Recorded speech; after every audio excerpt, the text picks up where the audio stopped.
What's up, everybody? I'm Beck Moore, CEO of Community Action Association of Pennsylvania and your host for the Thinking Cap. And with me today, my fearless co-host, Heather Holloway, Holloway Media Services. What's up, Heather? What's up, party people? Good to be here. So today's episode is called Fundraising with Purpose, Relationships at the Center. And we have a guest today that has spent years, I'm not going to say how many, although Heather, you might been involved in nonprofits, in the world of fund development, leading campaigns, building donor networks, helping organizations grow not just their revenue, but their relationships. And we'll be exploring a little bit about how small or emerging organizations can start fundraising even without a development team. And so really excited for our next guest, somebody who I've gotten to know, love, and appreciate. Joe, what's up, Joe? Heather, if you'll just kind of give Joe's bio and then we'll get into things. All right, Joe, are you ready for the best bio you've ever been given? Sure. That'd be awesome. Everyone should have a voiceover artist that does their bio for you on a regular basis. Just going to say that out loud. Go ahead, Heather. Take it away.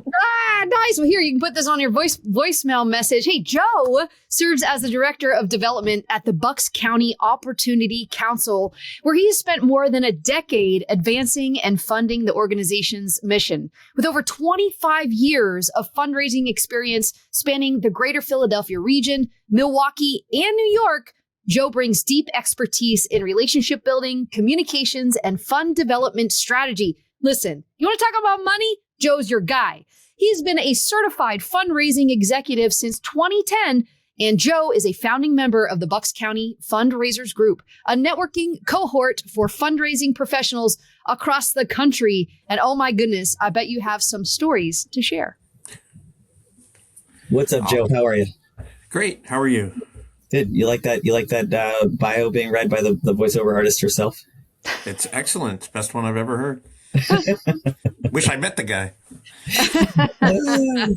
So, Joe, you humble brag, but really excited to have you. You all are doing amazing things at Bucks County Opportunity Council. You are certainly a part of the secret sauce there, and so no better person that I can think of to help have this conversation today, for sure, about the great work that you all are doing. So I think to start, a couple softball questions, but I know you spent many years in fundraising, as Heather shared, but can you start by just sharing a little bit about kind of your journey and what keeps you inspired to do this work? Sure. Well, I kind of fell into fundraising, didn't really know a lot about it back when I left school many, many years ago. I guess what really attracted me to it was the ability to make a difference in the world, however idealistic that still sounds. I think it still keeps me going and on the darkest moments. So yeah, and then for good or for bad, I bounced around a lot of organizations and really have landed a home here at Community Action.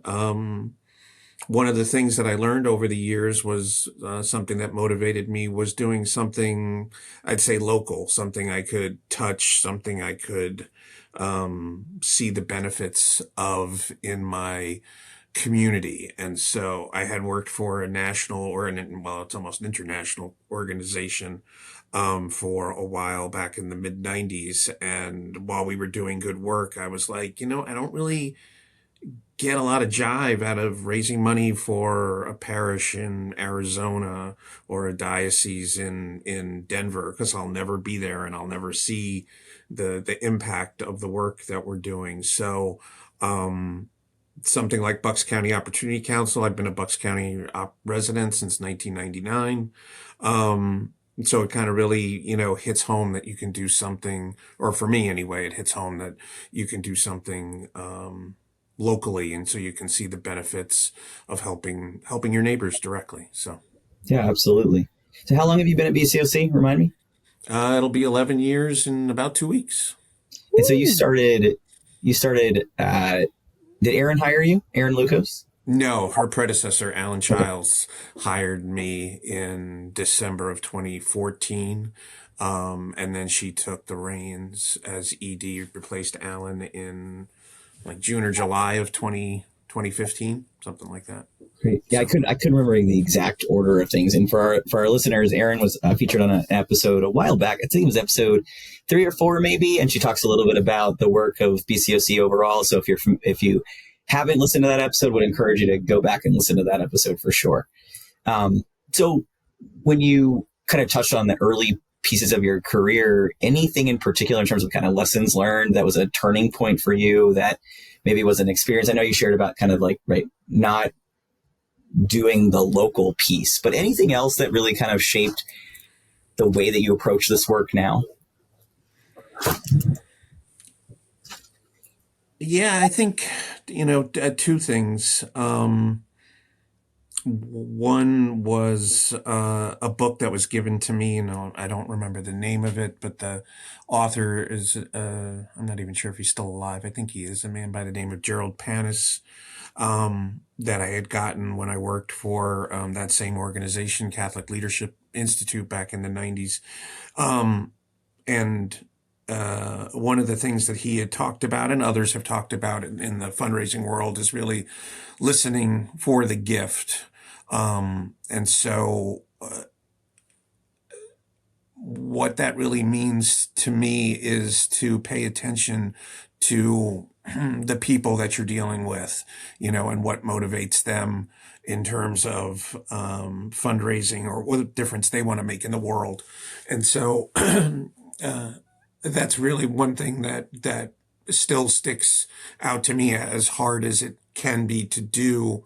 And, I've worked with board members, have gone on visits to donors with board members over the years. And one of the things when we, talk about visiting somebody, it was like, okay, well, we're going to sit there and make the ask and then be quiet and don't say anything and let them make the next move, if you will. So then you can see, are they receptive? Are they thinking about it? What's the next step to take? So that was one thing that I learned. And then I guess the other thing, that I learned somewhere along the line, probably maybe a little bit at CLI, but I think other times before, is, you can make the greatest presentation, write the greatest grant, greatest sponsorship package, if that donor or business sponsor, whoever you're in front of or sending to, is not ready for it, it doesn't meet their pillars, it doesn't meet their interests, then it's just not gonna happen. And so you need to do your research on the front end, but then you also need to realize that sometimes, you can do the best you can and you still might get a no. And so you just got to keep going and turn the corner and look for the next opportunity. Yeah. I imagine over 25 years, some things have changed. I mean, if we go back 25 years, even Venmo wasn't around, Cash App wasn't around. So it was very, where there even still machines are going, like it may have been. So like credit cards were sort of in their infancy, right? Credit was sort of, a thing.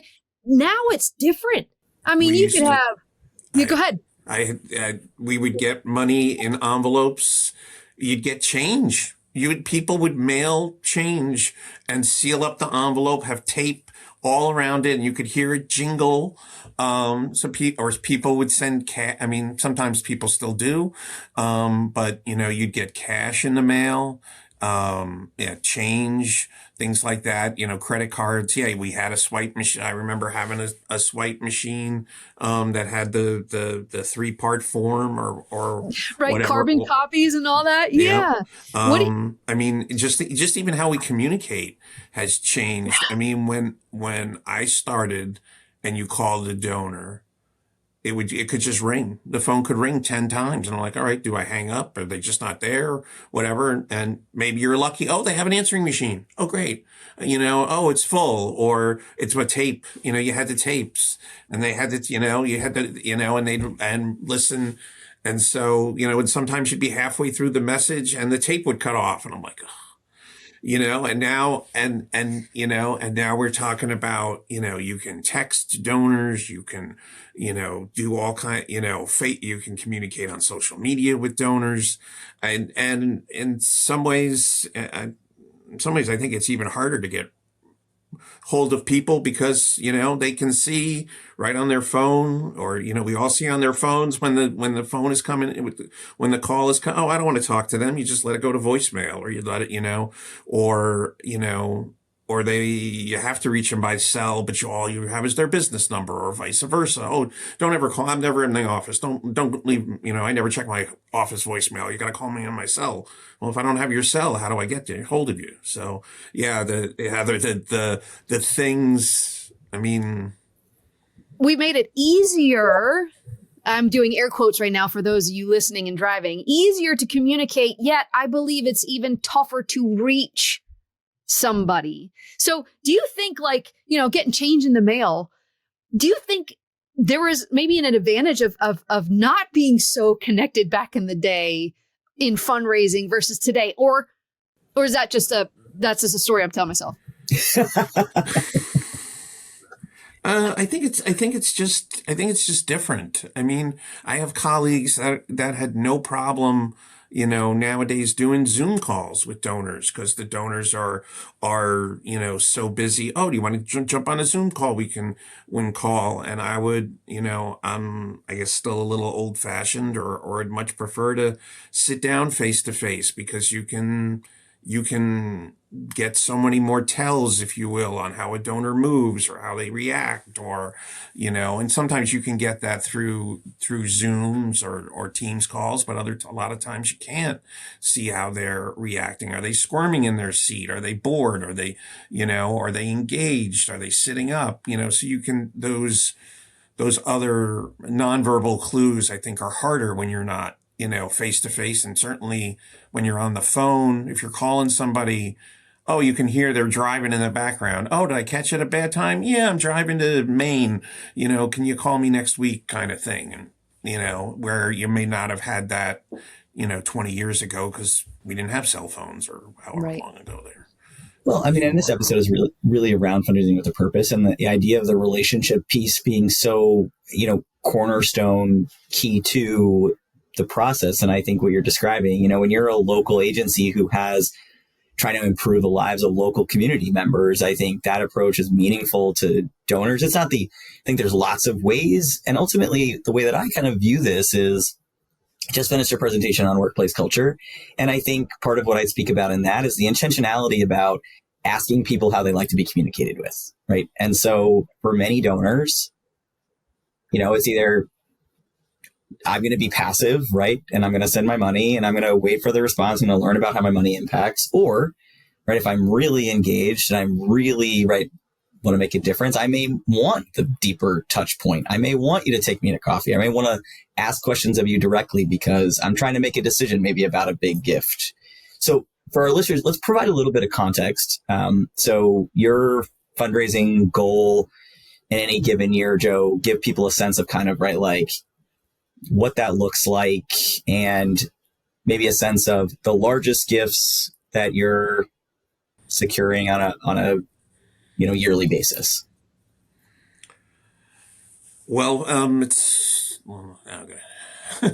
And I know, right, like, yeah, okay, the goal might be to raise $1 million, but really, right, like that may change depending on the scope of something else that happens. But like last year, because we get both cash gifts and in-kind contributions. And if memory serves me off the top of my head, and I don't do a good job of memorizing, I think it's about 1.5 million in cash, and then another 3.5 million in-kind, because we get a ton of food donated for our food bank. And so that gets a little bit, so that's kind of where our budget stands points. In terms of large gifts, we have a couple, we have one commitment now that's 6 figures, $100,000 a year for the next, well, we got the first one last year. So it's a total of 4 years, 400,000, 100,000. And that's really and we got another one of those during COVID. But most of our gifts, our larger gifts, are, 50 to or 1,000 to 50,000. I'm still waiting for that. Still working on that $1 million gift. But that's kind of where our larger donors fall, whether that be an individual, whether that be his part of his or her retirement plan, whether that be a company and sponsorship, or things like that, or a private foundation. So that's kind of where our big gifts fall, in that $1,000 to $50,000 range. Thank you for that. And just again, for some context for our listeners, right? Our agencies across the state of Pennsylvania range from zero development fundraising team members to a team at BCOC, right? That has, I think you all have a couple people who do this work within the team. And so, right, it's the gamut. And so just want to kind of start a little bit from the very beginning. So for you, Joe, if you think about, if you're giving a suggestion or advice to an organization who's really starting from the ground up, right? Lots of mission, lots of heart, but there's no formal staff. So the executive director and or somebody else from the team is going to be doing this work. There's no CRM, so tracking mechanism for, right, grants, or not, I shouldn't say grants, but for individual donations, let's say. No formal fundraising plan. They're starting from scratch. What's the first step really for you in building relationships with potential supporters? I would start with your board. Now, I know the community action boards are a little different with the tripartite situation, but those private individuals and or depending on how your government representatives are, at BCOC, those are people in the community. But even if they are your, local state rep and things like that, I would start there building those relationships, talking about, not necessarily money, but the impact that your organization does, and see how they can help.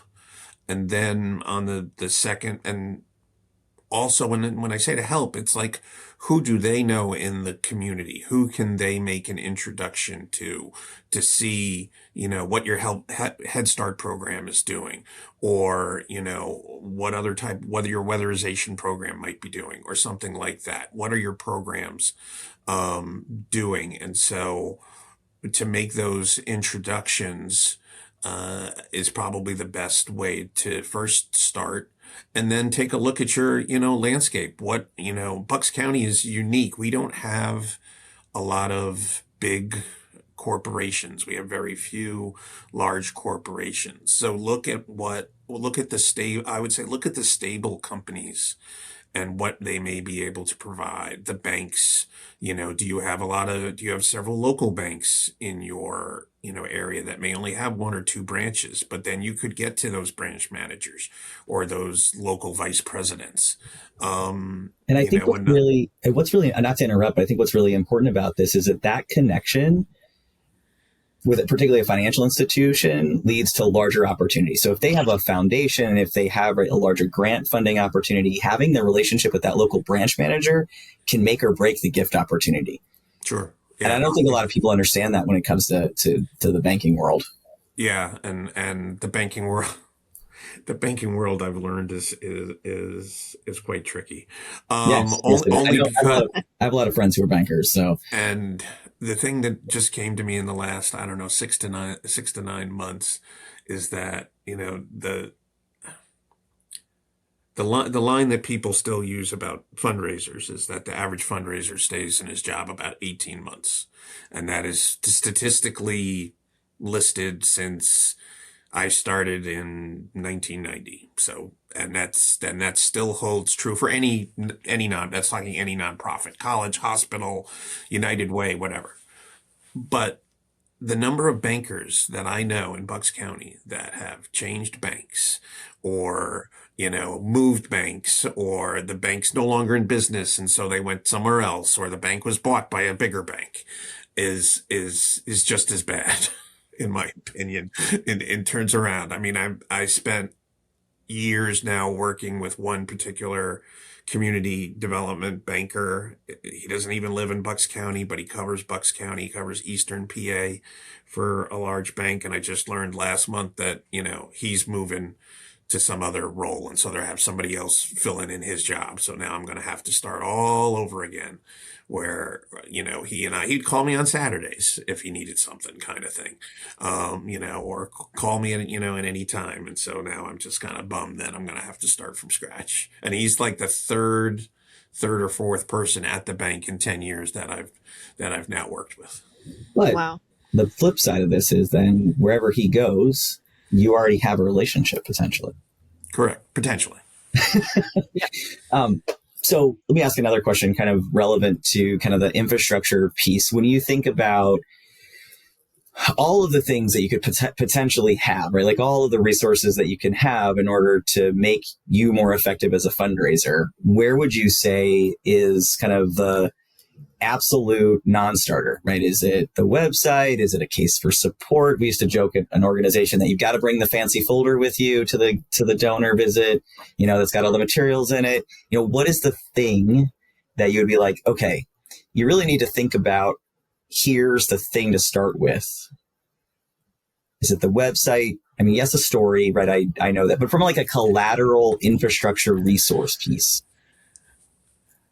I think you really probably want to start with some type of database, some type of, customer relationship, material or management, sorry, some CRM, because all those other things, you can make a great presentation in Word or in Canva or something like that. But I think the ability to track who you talk to, when you talk to them, what the next step is, even if they're not a donor yet, at least I think you have you have those records. I mean, a website is good only if you're going to send people there or people are going to go there. I mean, one of the things that we found very interesting with our website is the top 10 types of visitors of our website at BCOC are all people looking for help. They're on the other end. They're not the donor end. They're on the client end. And that, since we've been tracking that kind of material, that's been consistent for the last, 10 years. But I think it's the ability to say, okay, when did I call Steve? What am I doing next with Steve? Or, I left Steve a message. Okay, so I got to call Steve again in a week or 2 weeks, or, or this foundation or this banker. I think without that, it's going to be a lot of strips of paper or Post-it notes or, or a spread. I mean, you could do it in a spreadsheet. It would be a little hard. I mean, but there are so many different ones at different levels that I don't think it would take a large investment to find a CRM that would work as a starting off point. You don't have to spend $25,000 on Razor's Edge or one of those big ones. There are plenty of ones that you could get started with that do a pretty good job on the, in an inexpensive model. Yeah. As a business owner, it's always fortune is in the follow-up, but how do you get to the follow-up if you don't even know where you're going or where you started? So, to jump off of that, Joe, you're right. A Google sheet may not be the most glamorous, but it would get the job done. And the point is just put it somewhere so that you can track it. Because if you don't, you're going to lose focus and you're going to lose dollars. Right. So, and another one too, we use it with CAAP and we use it at Holloway Media Services is Asana, and that's free. And you can use Asana as a CRM. So just want to jump in there. I'm pro CRMs, baby. Well, and I think what you're talking about, right? Like customer relationship management software, right? Like there's the intentionality behind those softwares are so that you can manage the relationship. You can inform the relationship.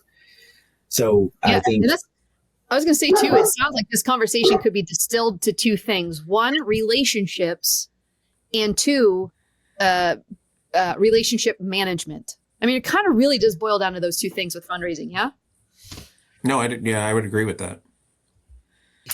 So how are you, and by the way, I'll just put a shameless plug in for CAAP, right? If you're looking for a solution with a particular software, let us know, reach out, info@the-CAAP, right? We're happy to help walk you through some of the discussions about those things because there's decision points you need to make. And the one thing I will say over and over and over again is that no software alone is going to solve your problem, right? You've got to think through the process and figure out what the process is going to be to utilize the technology. And you can, sure, there are not great softwares out there, but if you don't track the process, you're never going to be satisfied with what the technology is that you use. So for you, Joe, when you think about then the software and the CRM, how are you using that in some of your decision making? I mean, you talked a little bit about, you said about tracking when you sent somebody what, but what are some of the things that you're thinking about in order to nurture the relationship of some of your donors or your potential donors? I guess what I'm really thinking about is what the conversations were, what really are what the donor or the prospect is interested in. It's funny because the last 2 or 3 that Aaron and I have had with donors has sadly all been about the government. All, whether it was the shutdown or the federal shutdown or the lack of a state budget. I mean, there was one donor that we've been meeting with annually. She's a volunteer, former board member, lovely woman. We meet with her every year, talking about her gift, what she wants to accomplish, what she's interested in. And we spent an hour and, 15 minutes talking about politics, and not a and when Aaron and I were done, it was just kind of like, Diana didn't have a single thought about, did she want to help children, or did she want to help housing, or did she want to help something else like she's done in the past? It was all just about the level of what was going on at the time. Now, this was a couple of weeks ago, before they passed whatever they passed. So it was just interesting that, so you really want to try to use that stuff to make sure that, you know as much about that person when you're picking up the phone or you're going to meet with them, and that you have as much good data as you can. Oh, this person volunteers? Great. What does she volunteer at? So, maybe you pick talk to her a little bit about that. Oh, why do you volunteer? Or, in the past they've interested about, our food program. And so what interests you, what interests them about that? So you use those things to build those steps. Oh, they just made a gift. Oh yeah, we got to make sure that we thank them in every way, that we normally do. It's a note from Aaron. Is it a phone call from Joe? Is it some other person that needs to reach out?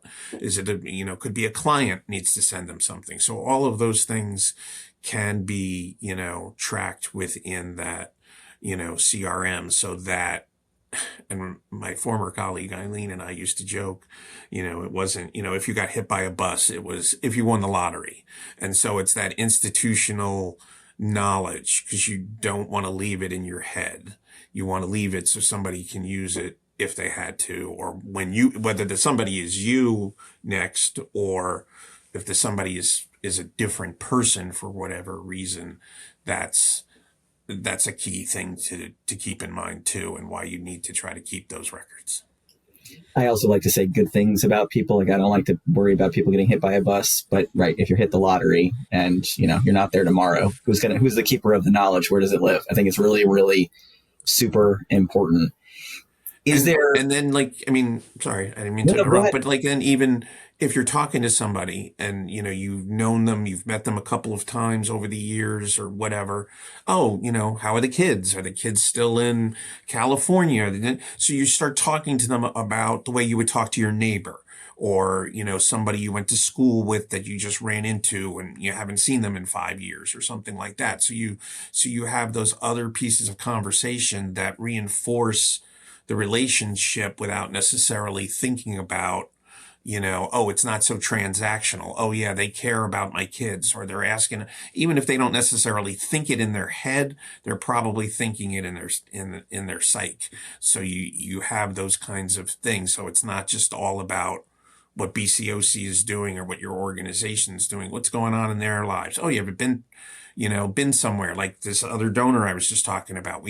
She's always going somewhere, the one with the politics, and oh yeah, she was just in Italy. Oh, how was that? Where did you go? Blah, blah, blah. So you're talking about that. So you get a little bit more personable with them, and so it helps maintain that relationship. Yeah, the small talk is a strategy. Yeah, I always joke, like, we start with pleasantries in just about everything we do, and sometimes that can feel like people want to get down to business. But when you're trying to build a relationship and maintain a relationship, I think what you're talking about is, like, I want to be treated like a human. I'm not a Mac machine. I'm not an ATM machine, right? I want to have human conversation and relationship. And so how do you grow the relationship? You lean into the relationship. And so in a lot of ways, it's very similar to workplace culture again, right? Like, I think it's one and the same. You're trying to develop a relationship to grow your support, and that allows you to grow all the amazing work that you do. So we don't have a ton of time to record today. I think there's a number of other things that I'd love to bring you back and have a longer conversation about, if you'd be down with it, Joe, and kind of get into some of the nitty gritty of how you all do what you do, because I think there's lots of opportunity for folks to learn from the great work that you've been doing. And so I appreciate you so much and all that you do for community action, and we'll make sure to have you back. All right. Very good. As a reminder to our listeners, if you are interested in giving time, talent, or resources, that also includes cash, to be clear, to Bucks County Opportunity Council for the amazing work that they do, you can go to the CAAP.org. Go to our member section, find an agency near you. We'll connect you. You can email us at info@thecap, and we'll connect you directly to Joe and the team. But thank you, Joe, for doing what you do, and thank you for spending a little time with us. Very good. Thanks, Beck. Thanks, Heather. All right. Thanks, Joe. Yep. Have a great afternoon. Thanks, everybody. Thank you for being a part of this episode of The Thinking Cap. Check the show notes for resources and links to other episodes. And don't forget to subscribe and follow to be notified when new episodes are released. If you have any community action questions you'd like Beck or one of our local experts to answer in a future episode, please email your questions about community action to info@thecap.org. Subject line, Thinking Cap.